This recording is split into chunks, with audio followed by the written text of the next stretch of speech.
Assalamualaikum warahmatullahi wabarakatuh. Perkenalkan, nama saya Firman Nurdiansa, mahasiswa Politeknik Negeri Subang, program studi agroindustri dengan nomor pokok mahasiswa 10307018. Di sini saya akan menjelaskan mengenai buku Pendidikan Pancasila untuk Pendidikan Tinggi dengan pengarang Dr. Ujang Carda, SSH, MH, MIP, MAP. Adapun buku ini terdiri dari 10 bab. Bab 1 yaitu orientasi terhadap pendidikan Pancasila, yang dimana isinya tujuan pendidikan Pancasila mengarah pada moral yang diharapkan dapat mewujudkan dalam kehidupan sehari-hari, yaitu perilaku yang memancarkan iman dan takwa terhadap Tuhan Yang Maha Esa dalam masyarakat yang terdiri atas berbagai golongan agama, perilaku yang bersifat kemanusiaan yang adil dan beradab. Di mana bab 2 yaitu terdapat memahami sejarah Pancasila sebagai lambang negara Indonesia, yang dimana isinya Garuda Pancasila sebagai lambang negara Indonesia merupakan jati diri bangsa dan identitas negara kesatuan Republik Indonesia. Garuda Pancasila merupakan simbol cermin kedaulatan negara di dalam tata pergaulan dengan negara-negara lain dan menjadi cerminan kemandirian dan eksistensi negara Indonesia yang merdeka, bersatu, berdaulat, adil dan makmur.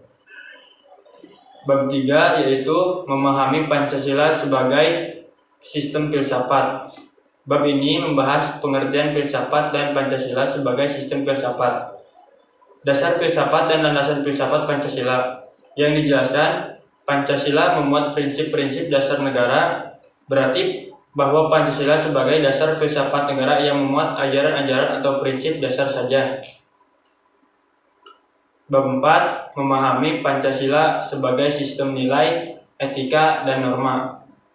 Bab ini menjelaskan pengertian nilai, etika, dan norma.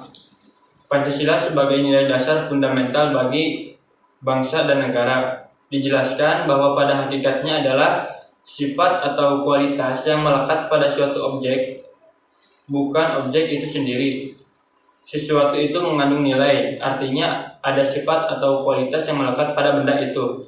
Misalnya, bunga itu indah, perbuatan itu susila, dan juga bahwa sila-sila Pancasila merupakan suatu sistem filsafat, sehingga konsekuensinya kelima sila bukan terpisah-pisah dan memiliki makna sendiri-sendiri, melainkan memiliki esensi serta makna yang utuh.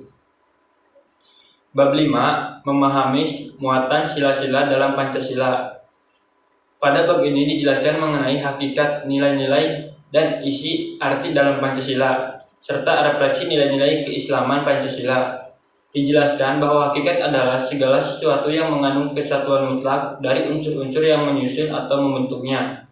Dan juga susunan sila-sila Pancasila adalah sistematis dan hierarkis. Artinya kelima sila Pancasila itu menunjukkan suatu rangkaian urutan-urutan yang bertingkat hierarkis. Bab 6 memahami Pancasila sebagai ideologi bangsa dan negara. Pada bab ini dibahas tentang pengertian, makna, kedudukan, dan perbandingan ideologi Pancasila dengan ideologi lain, serta memahami makna Pancasila dari putusan Mahkamah Konstitusi nomor 100 Undang-Undang, yang di dalamnya dijelaskan bahwa pada hakikat ideologi adalah hasil refleksi manusia berkat kemampuannya mengadakan distansi terhadap dunia kehidupannya. Bab 7 memahami demokrasi Pancasila. Bab ini di dalamnya membahas perkembangan dan konsepsi demokrasi di Indonesia. Dijelaskan pada bab ini bahwa istilah demokrasi sendiri berasal dari bahasa Yunani, yaitu demos yang berarti rakyat dan kretain yang berarti pemerintah. Dan juga demokrasi sebagai dasar hidup bernegara diartikan bahwa pada tingkat terakhir rakyat memberikan ketentuan dalam masalah-masalah pokok mengenai kehidupan, termasuk dalam menentukan kehidupan rakyat. Bab 8 memahami hak dan kewajiban asasi manusia dalam Pancasila. Di dalam bab ini dibahas sejarah, istilah, macam-macam dan pemahaman hak dan kewajiban asasi manusia dalam Pancasila. Dijelaskan bahwa hak asasi manusia dijamin oleh hukum, karena pada setiap diri manusia terdapat hak dasar sebagai pemberian alam, seperti hak hidup, hak kebebasan, dan hak milik, yang sekarang berkembang tidak hanya sekedar hak dasar, tetapi juga turunan hak dasar dan hak-hak yang menyertai kehidupan manusia, yaitu hak sipil, politik, ekonomi, sosial, dan budaya. Bab 9. Memahami Pancasila sebagai sistem ketatanegaraan Indonesia. Bab ini membahas isi arti Pancasila dalam kedudukan dan pembukaan Undang-Undang 1945 serta kedudukannya dan hubungannya yang ada serta strukturnya. Di dalamnya dijelaskan bahwa semua sila yang ada menjadi fundamen etis kehidupan bangsa Indonesia, yang artinya Pancasila adalah batasan-batasan untuk hidup berbangsa dan bernegara. Adapun bab 10, yaitu bab terakhir dari buku ini, refleksi Pancasila sebagai paradigma reformasi dalam kehidupan bermasyarakat, berbangsa, dan bernegara.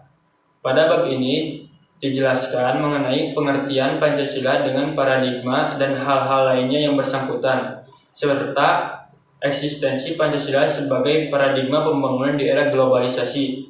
Dijelaskan bahwa menurut Oxford English Dictionary adalah contoh atau pola. Akan tetapi, di dalam komunitas inilah paradigma dipahami sebagai suatu yang lebih konseptual dan signifikan, meskipun bukan sesuatu yang tabu untuk diperdebatkan. Juga filosofis dibahas bahwa filosofis hakikat kedudukan Pancasila sebagai paradigma pembangunan mengandung suatu konsekuensi bahwa dalam segala aspek pembangunan nasional kita harus mendasarkan pada hakikat nilai-nilai Pancasila. Kesimpulan, buku ini sangat menarik untuk dibaca.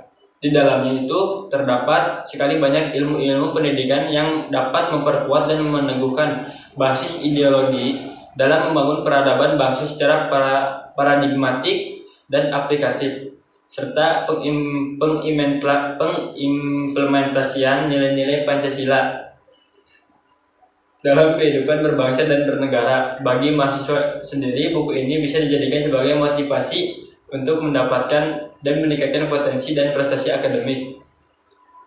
Sekian yang saya dapat jelaskan. Wassalamualaikum warahmatullahi wabarakatuh.